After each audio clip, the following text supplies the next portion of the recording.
चला गया और फर्मा बरदार बेटा, नेक बेटा, वालिदैन से मोहब्बत करने वाला बेटा, वालिदैन में से एक को मोहब्बत भरी निगाहों से देखता है तो मेरा रब फरमाता है फरिश्तों अब एक बचा है, इसलिए इसके लिए जन्नत का एक दरवाजा खोल दो। अगर जन्नत के दरवाजे खुलवाने हैं तो फिर सुबह सुबह उठकर मोहब्बत भरी निगाहों के साथ, प्यार भरे लहजे के साथ वालिदैन की जियारत किया करे और वालिदैन के साथ गुफ्तगू किया करे। मेरे नबी का वादा है कि हम फर्श पे वालिदैन को मोहब्बत भरी निगाहों से देखते हैं, बात करते हैं। मेरा रब आसमानों के ऊपर जन्नत के दरवाजे खुलवा देता है। बड़ी मारूफ हदीस है। कायनात के वाली ने फरमाया कि अगर फर्मा बरदार बेटा वालिदैन को मोहब्बत भरी निगाहों से देख ले, कायनात के वाली ने फरमाया अल्लाह ताला उसे मकबूल हज का सवाब अता फरमाता है। एक निगाह के साथ देखा, मकबूल हज का सवाब मिल गया। गुलामों ने अर्ज की या रसूल अल्लाह सल्लल्लाहु ताला अलैहि वसल्लम, आका अगर कोई शख्स दिन में 100 मर्तबा अपने वालिदैन को मोहब्बत भरी निगाहों से देखे तो फिर हुक्म क्या है? गोया सहाबा पूछना चाहते थे कि आका क्या हर नजर के बदले में अल्लाह ताला मकबूल हज का सवाब अता फरमाएगा? तो मेरे नबी ने फरमाया कि उसके खजानों में कोई कमी नहीं है, वो करीम है, उसके खजाने लामहदूद हैं। कायनात के वाली ने फरमाया अगर एक दिन में 100 मर्तबा मोहब्बत भरी निगाहों से देखता है तो मेरा रब उसे 100 मकबूल हज का सवाब अता फरमाए। हज सारे करते हैं, लाखों हाजी जाते हैं हज के लिए। हज के सारे अरकान अदा करने के बाद कोई दावा यह नहीं कर सकता कि मेरा हज कबूल हो गया। कबूलियत उसकी रहमत के साथ है। उसने रहमत फरमा दी तो हज कबूल हो गया। आने वाले की सारी तकलीफें कबूल हो गई। उसे इतनी मेहनतों की जजा मिल गई। लेकिन कुर्बान जाऊं ताजदारे कायनात की अजमत पर, मेरे नबी ने वालिदैन को इतनी बुलंद मकाम दिया कि हाजी अपना मुल्क छोड़कर, अपने बीवी बच्चे छोड़कर, अपना घर बार छोड़कर मक्कातुल मुकर्रमा आता है, हज की सारी तकलीफें बर्दाश्त करता है, हज के सारे अरकान अदा करता है। हज को मुकम्मल करने के बाद दावा नहीं कर सकता कि मेरा हज कबूल हो गया। इधर घर में बैठा फर्मा बरदार बेटा जब एक नजर देखता है, मेरे नबी ने फरमाया उस हाजी की हज की कबूलियत में शक है कि जो कोसों दूर चलकर मक्के आया, लेकिन जिसने एक नजर वालिदैन को देखा उसकी हज की कबूलियत की गवाही मैं मोहम्मद देता। फरमाया हज कबूल हो गया। इसलिए जो हज को नहीं जा सकता उसे चाहिए कि सुबह सुबह उठकर माँ बाप के चेहरे को मोहब्बत भरी निगाहों से तका करे। अल्लाह ताला उसे मकबूल हज का सवाब अता फरमाएगा। मकबूल हज का। और फकत हज नहीं है, आका अलैहिस्सलातु वस्सलाम की बारगाह में एक शख्स हाजिर हुआ। उसने आकर अर्ज की या रसूल अल्लाह सल्लल्लाहु ताला अलैहि वसल्लम, आका मैं जिहाद के लिए जाना चाहता हूं, लेकिन कुछ मजबूरियों की बिना पर माजूर हूं, जा नहीं सकता। कायनात के वाली ने इरशाद फरमाया मेरे गुलाम ये बता क्या तेरे वालिदैन में से कोई जिंदा है? अर्ज किया आका हां मेरी मां जिंदा है। कायनात के वाली ने इरशाद फरमाया जाकर मां की खिदमत कर। मेरे नबी ने फरमाया यही तेरा हज है, यही तेरा उम्रा है, यही तेरे लिए जिहाद है। और एक हदीस के अल्फाज ये हैं कि हज़रत माविया बिन जाहिमा रज़ियल्लाहु ताला अन्हु साहबी रसूल हैं, वो फरमाते हैं आका अलैहिस्सलाम की बारगाह में आया, हाथ जोड़े, आका मुझे हज करने, जिहाद करने का बड़ा शौक है, मैं मैदान जिहाद में जाना चाहता हूं, इस्लाम की सरबुलंदी की खातिर मौत की आंखों में आंखें डालना चाहता हूं, आका इस्लाम की सरबुलंदी की खातिर अपने खून का नजराना पेश करना चाहता हूं, आका अल्लाह और उसके रसूल की रजा की खातिर तीरों तलवारों के साए में लड़ना चाहता हूं, मुझे इजाजत अता फरमाएं। कायनात के वाली ने इरशाद फरमाया, माविया बिन जाहिमा, ये बता मां जिंदा है? अर्ज किया, आका हां मां जिंदा है। मेरे नबी ने फरमाया, लौट जा, जाकर मां की खिदमत कर, वही तेरा जिहाद है, वही तेरी इबादत है। अल्लाह अकबर या रसूल अल्लाह। अच्छा या फरमाते इतना शौक था कि मैं अगले दिन फिर पलट कर आया, मैंने फिर यही बात अर्ज की, आका जिहाद की तमन्ना लेकर आया हूं, मुझे इजाजत अता फरमाएं। आका अलैहिस्सलाम ने फिर इरशाद फरमाया, मेरे गुलाम ये बता कि मां जिंदा है? अर्ज किया, आका हां मां जिंदा है। फरमाया, लौट जा, जाकर मां की खिदमत कर। साहब या रसूल फरमाते, मैं तीसरे दिन पलट कर आया, मैंने फिर अर्ज की, आका जिहाद की बड़ी ख्वाहिश है, बड़ी तमन्ना है, इजाजत अता फरमाए। मेरे नबी ने तीसरे दिन जवाब दिया, फरमाया मां जिंदा है? अर्ज की, आका हां मां जिंदा है। फरमाया, लौट जा, जाकर मां की खिदमत कर। फरमाते चौथे दिन पलट कर आया, अर्ज की, आका जिहाद के लिए जाना चाहता हूं। अल्लाह की इज्जत की कसम, कायनात के वाली ने चौथे दिन भी फरमाया, बता मां जिंदा है? अर्ज किया, आका हां जिंदा है। फरमाया, जिंदा है तो जा, पलट जा, जाकर मां की खिदमत कर। मेरे नबी बताना चाहते थे, मेरे गुलाम जिस जन्नत की खातिर तू मैदान जिहाद में जाना चाहता है, जिस जन्नत की खातिर तू अपने खून का नजराना पेश करना चाहता है, जिस जन्नत की खातिर मौत की आंखों में आंखें डाल कर लड़ना चाहता है, मेरे गुलाम वापस पलट जा, वही जन्नत मेरे रब ने तेरी मां के कदमों के नीचे रखी है, जा जाके मां की खिदमत कर, मां के कदमों में तुझे अल्लाह की जन्नत मिलेगी। हाय हाय, फरमाया मां के कदमों में अल्लाह की जन्नत मिलेगी, पलट जा। बाज़ औक़ात वालिदैन की तरफ से औलाद को तकलीफ पहुंचती है, और बहुत सारे जवान मुझे भी आके कहते हैं, हजरत वालिदैन ने ये तकलीफ दे दी, ये तकलीफ दे दी। मैं उन्हें दो हदीसें सुनाता हूं। एक सहाबी मेरे रसूल की बारगाह में आया था,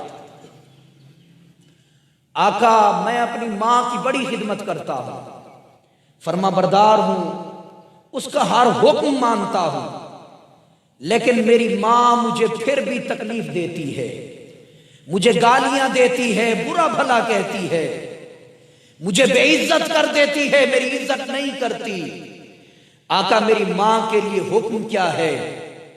कायनात के वाली ने इरशाद फरमाया, मेरे गुलाम अगर कैंची के साथ तेरे गोश्त के टुकड़े काट लेना, फिर भी तेरे रब ने तेरी जन्नत रखी उसी के कदमों में है। फरमाया कैंचियों के साथ तेरे जिस्म के टुकड़े काटे, फिर भी मेरे गुलाम एक बात याद रखना, तेरी जन्नत मेरे रब ने रखी तेरी मां के कदमों में है। जा जाकर मां के कदमों से लिपट जा, अल्लाह ताला ने अपनी रजा और अपनी जन्नत तेरी मां की रजा में रखी। वो सहाबी दौड़ आकर अपनी मां की कदम में गिरे, रोते थे, रो रो के कहते थे, फरमाते थे अम्मी जान मुझे ऐसा करने का हुक्म अल्लाह के रसूल ने फरमाया। अल्लाह के रसूल ने फरमाया जा जाके मां के कदमों से लग जा। अल्लाह अकबर। एक और गुलाम आ गए और अपने बाप को भी साथ लेकर आए, और यह हदीस सुनने की हदीस है। बाप को भी साथ लेकर आए। आका ये मेरा बाप है, मैं जो भी कमा कर लाता हूं ये सारा माल ले जाता है, इसके लिए हुक्म क्या है? मेरे सारे जाता है, आका हुक्म क्या है? इस बात को सुनकर उसका बाप रो पड़ा। उसने रोते हुए कहा, या रसूल अल्लाह सल्लल्लाहु ताला अलैहि वसल्लम, आका एक वक्त था ये कमजोर था, मैं ताकतवर था। आका एक वक्त था इसके पास कुछ नहीं था, सारा माल मेरे पास था। आका जब सारा माल मेरे पास था, अल्लाह की इज्जत की कसम इसके लब हिलते थे, मैं इसकी हर ख्वाहिश पूरी करता था। मैंने अपने माल से कभी इसे मना नहीं किया था, ये जैसे चाहता था खर्च करता था, जो बोलता था वो पूरा होता था, जो मांगता था मैं इसे देता था। आज ये ताकतवर है, मैं कमजोर हूं। आज इसके पास माल है, मेरे पास नहीं है। आका मैं माल लेता हूं, ये मुझे मना करता है, ये मुझे रोकता है। हदीस पाक के अल्फाज हैं, सहाबा किराम ने देखा कि कायनात के वाली की आंखें पुरनम हो गई। मेरे नबी रोने लगे, रोते रोते इरशाद फरमाया मेरे गुलाम, अगर तेरी ये दास्तान कोई पत्थर भी सुन ले तो वो भी रो पड़ेगा, वो भी रो पड़ेगा। क्या तू उस वक्त को भूल गया कि तेरे लब बाद में हिलते थे, तेरी हर तमन्ना पहले पूरी होती थी, तू जो कहता था ये पूरी करता था, अपने जिस्म पे हर तकलीफ बर्दाश्त करता था, लेकिन तेरे लिए सारी खुशियां थी। आज वो बूढ़ा हो गया, कमजोर हो गया, तेरा मोहताज हो गया, तू सारे एहसान भूल के आया है। उसके बाद मेरे नबी ने फरमाया सुन, ये हमारा हुक्म है। फरमाया अंता व मालूका ली अबीका, मेरे गुलाम तू भी, तेरा सारा माल भी वो इसी का है, तेरे बाप का है। फरमाया ये सब कुछ तेरे बाप का है। औलाद को ये भी शिकवे होते हैं वालिदैन के साथ, और बाज़ औकात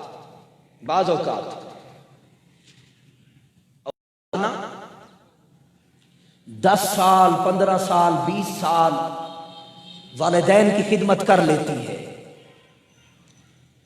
फिर उनका ख्याल ये होता है हमने 20 साल खिदमत की, हमने बड़ी खिदमत की, हमने हक अदा कर दिया। वो अल्लाह के एक बरगुज़ीदा वली थे,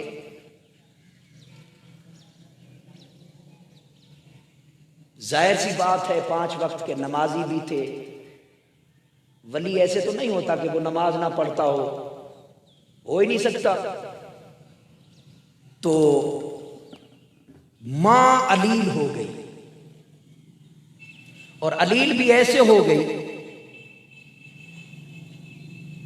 कि चारपाई पे लग गई, और मां का जो है वो कपड़े खराब हो जाते तो वही बेटा अपनी मां के कपड़े धोता और खिदमत करता।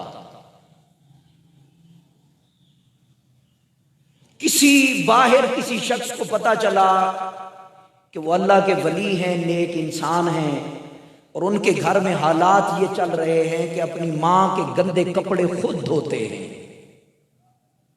जाहिर सी बात है उनके अपने कपड़े भी खराब हो जाते होंगे। तो उन्होंने कुछ पैसे भिजवाए और पैगाम भिजवाया कि उन्हें मेरे सलाम भी अर्ज करना और कहना कि हुजूर ये पैसे कबूल कर लें, इन पैसों के साथ कोई नौकरानी रख लें जो आपकी मां की खिदमत करे। कोई नौकरानी रख लें जो आपकी मां की खिदमत करे। शरन ऐसा जायज है, कोई हर्ज नहीं है, लेकिन हर किसी की अपनी मोहब्बत मोहब्बत का अपना अंदाज और तरीकाकार होता है।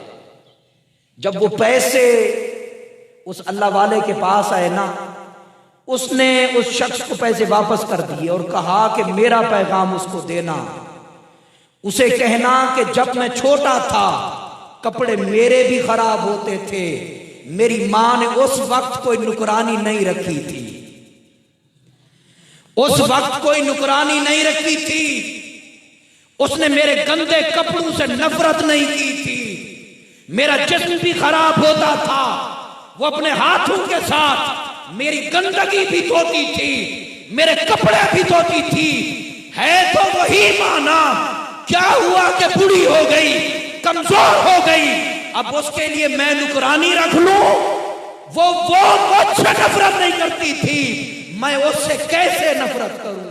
कहा नहीं, जब तक वो है मैं खुद उसके कपड़े भी धोऊंगा और अपनी मां की खिदमत भी करूंगा। ये अल्लाह वालों की शान है। माओं की खिदमतें इंसान को मकाम विलायत तक ले जाती है। अगर बेटा नेक हो, 5 वक्त का नमाजी हो, फर्मा बरदार हो, तो मां बाप की खिदमत मकाम विलायत तक पहुंचा देती है इंसान को। वालिदैन की खिदमत। हजरत सैयदना अबू हुरैरा रज़ी अल्लाह ताला अन्हु आप फरमाते हैं,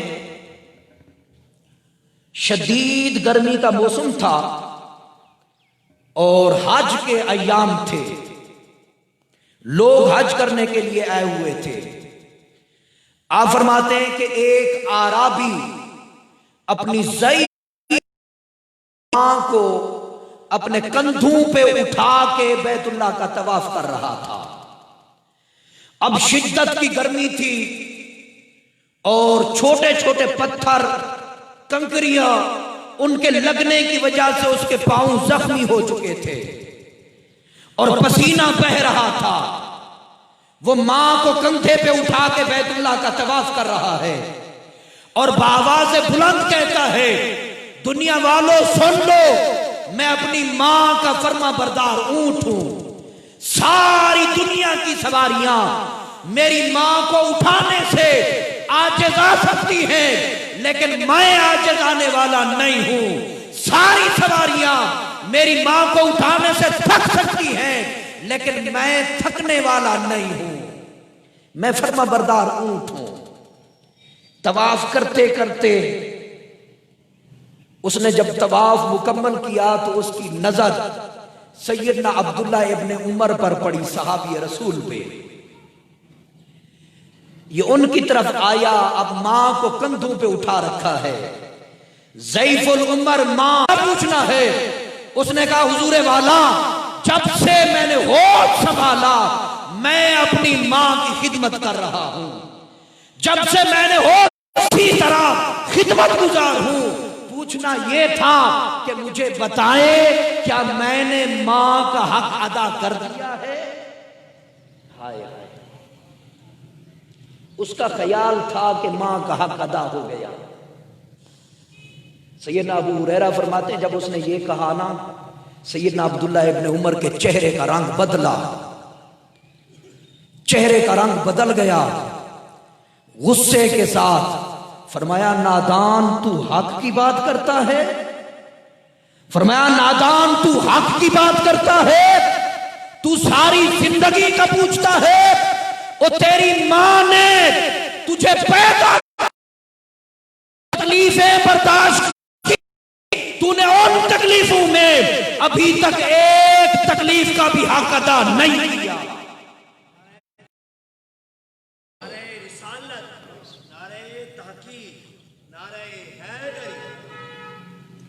फरमाया, एक तकलीफ का भी हक अदा नहीं हुआ। मैंने कहा, कभी कभार औलाद यही समझती है कि हमने हक अदा किया हुआ है। अल्लाह की इज्जत की कसम, इनका आप हक अदा नहीं कर सकते। हजरत इस्माइल दब्बास रहमतुल्लाह ताला अलैह एक बुजुर्ग गुजरे, वो एक अपनी दास्तान सुनाते हैं। पहले लोग को जाते थे, वो फरमाया भी पैदल हज के लिए चला। रास्ते में एक मकाम पर मुझे एक जामे मस्जिद नजर आई। नमाज का वक्त था, दिल में ख्याल आया नमाज पढ़ लूं। मस्जिद में गया, नमाज पढ़ी। नमाज पढ़ने के बाद मैंने मुड़कर देखा तो मस्जिद के कोने में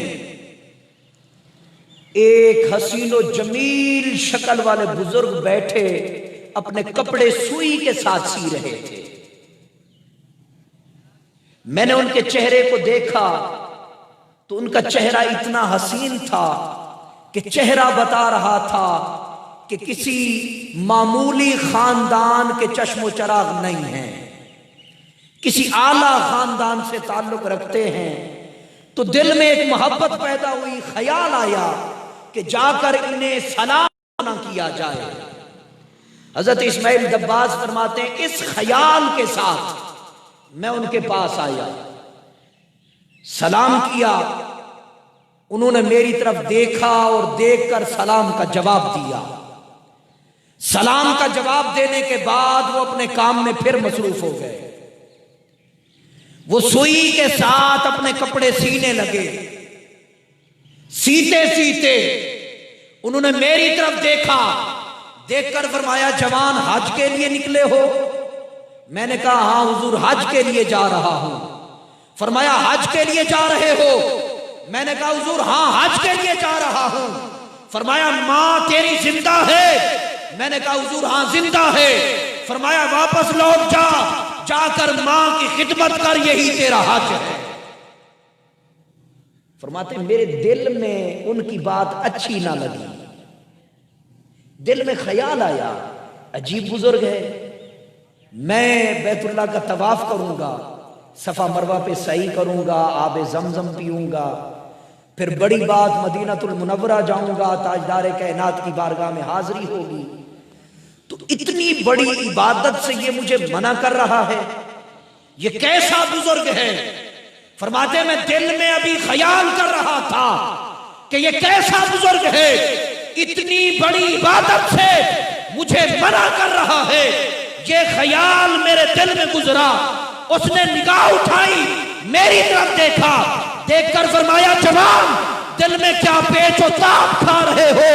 तुझे हज का इतना शौक है तो मैंने 50 मरतबा बैतुल्लाह का हज किया है। आ एक सौदा करते हैं। मैंने कहा, कौन सा सौदा? उसने कहा, 50 हज का सवाब मैं तुझे देता हूं, तू अपनी मां की एक मुस्कुराहट का सवाब मुझे दे दे। हाय हाय हाय। कहा, 50 हज का सवाब मैं तुझे दे रहा हूं, तू अपनी मां की एक मुस्कुराहट का सवाब मुझे दे दे। वो जो तेरे हंसाने से हंस पड़ी थी, वो जो तेरे हंसाने से खुश हो गई थी, वो जो एक मर्तबा तेरी खुशी देख के मुस्कुरा पड़ी थी, वो तुझे खबर नहीं। 50 हज एक तरफ है, मां का एक मर्तबा मुस्कुरा देना एक तरफ है। वो लोगों, इसलिए तो मेरे नबी ने फरमाया था, अल्लाह ताला ने अपनी रजा वालिदैन है, ये राजी हो गए तो रब भी राजी है, अगर ये नाराज हैं तो रब कभी राजी हो नहीं सकता।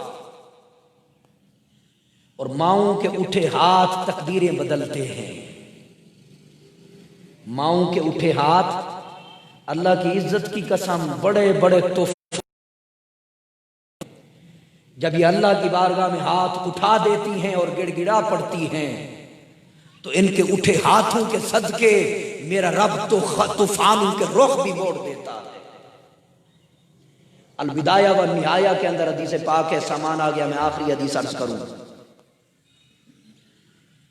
एक बीबी अपने जवान बेटे को लेकर मेरे नबी की बारगाह में आई। उसने और उसके बेटे ने कलमा पढ़ा, मुसलमान हुए। आका अलैहिस्सलाम ने उस जवान को असहाब सुफा की तरफ भेजा और उस बीबी को अपनी अज़वाज के पास भेज दिया।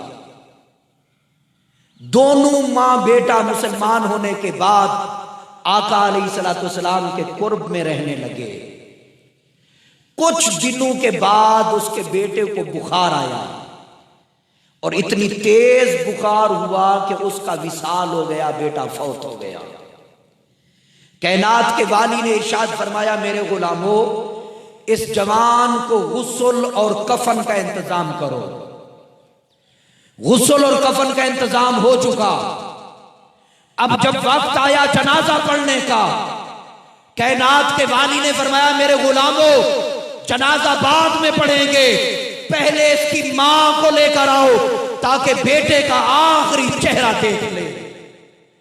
फरमाया इसकी मां को लेकर आओ, बेटे का आखिरी चेहरा देखे। जब मां को खबर हुई, वो रोती हुई बेटे के जनाजे पे आई, आकर उसने बेटे के कदम पकड़े, रोती रही। रोकर उसने आसमान की तरफ देखा, निगाह उठाई और कहने लगी, बारी ताला, मैं घर बार छोड़कर तेरी रजा की खातिर तेरे हबीब के पास आई थी। मैंने अपना कुंबा छोड़ा, तेरी रजा की खातिर तेरे नबी के पास आई थी। मैंने खानदान छोड़ा, मैंने माँ बाप छोड़ा, मैं छोड़ा की खातिर तूने मेरे साथ क्या किया? मेरा बेटा ही मार दिया, मेरा बेटा मुझसे छीन लिया। उस मां ने ये कहा, उसके ये अल्फाज थे कि बारी ताला, अब काफिर मुझे ताना देंगे, वो ताना देंगे कि तू गई थी जिस नबी के पास, उस नबी के रब ने तेरा बेटा ले लिया। बारी ताला, इसके जाने से मुझे और तो कोई फर्क नहीं पड़ता था, फर्क इतना पड़ेगा कि दुश्मन ताना देंगे कि बेटा मर गया। बारी ताला, सब कुछ बर्दाश्त है, लेकिन काफिरों का ताना बर्दाश्त नहीं है। बारी ताला, मुझे मेरा बेटा वापस दे दे। साहबे किराम फरमाते हैं, उसकी दुआ हमारे लिए बड़ी अजीब थी कि ये दुआ कौन मांगता है। ये दुआ बड़ी अजीब थी कि कहती है, काफिर ताना देंगे कि मुसलमानों के नबी का कलमा पढ़ा, उसके रब ने तुझसे बेटा ही ले लिया, मौला मेरा बेटा वापस दे दे। साहबे किराम फरमाते हैं, अल्लाह की इज्जत की कसम, उसके हाथ अभी झुके नहीं थे कि उसके बेटे ने कफन के अंदर हरकत की। कफन हटाया तो कलमा शहादत पढ़ता हुआ बेटा जिंदा होकर बैठ गया। साहबे किराम फरमाते, उसकी दुआ के साथ वो बेटा जिंदा हो गया और कई साल तक वो जिंदा रहा और अपनी मां के विसाल के बाद उसका विसाल हुआ। अब मां से पहले अल्लाह ताला ने उसकी मौत को मुअख्खर कर दिया। तो मां और बाप दोनों, मैं अक्सर कहता हूं, एक बात अर्ज करूं, हमारी जन्नत हमारी मां के कदमों के नीचे है, लेकिन याद रखना, मां की जन्नत खबर है कहां है, उसकी भी एक जन्नत है। हमारी जन्नत हमारी मां के कदमों के नीचे है और हमारी मां की जन्नत हमारे बाप के कदमों के नीचे है। इसलिए मेरे नबी ने फरमाया था, ये जो बाप है ना, ये जन्नत का दरमियानी दरवाजा है। मेरे नबी ने इसे जन्नत का दरमियानी दरवाजा, औसतु अब्वाबिल जन्ना, फरमाया ये जन्नत का दरमियानी दरवाजा है। मेरी उम्मत मर्जी है, जन्नत का दरमियानी दरवाजा ले लो या छोड़ दो। तो मां का मकाम अगरचे शरीयत के अंदर बुलंद है, लेकिन इतना याद रहे कि मां की जन्नत तुम्हारे बाप के कदमों में है। तो लोगों, वालिदैन के साथ हुस्न सलूक के साथ पेश आओ, अल्लाह ताला की इबादत करो। सारी इबादतें तब कबूल हैं कि जब आपके वालिदैन आपके साथ राजी हों। अल्लाह रब्बुल इज्जत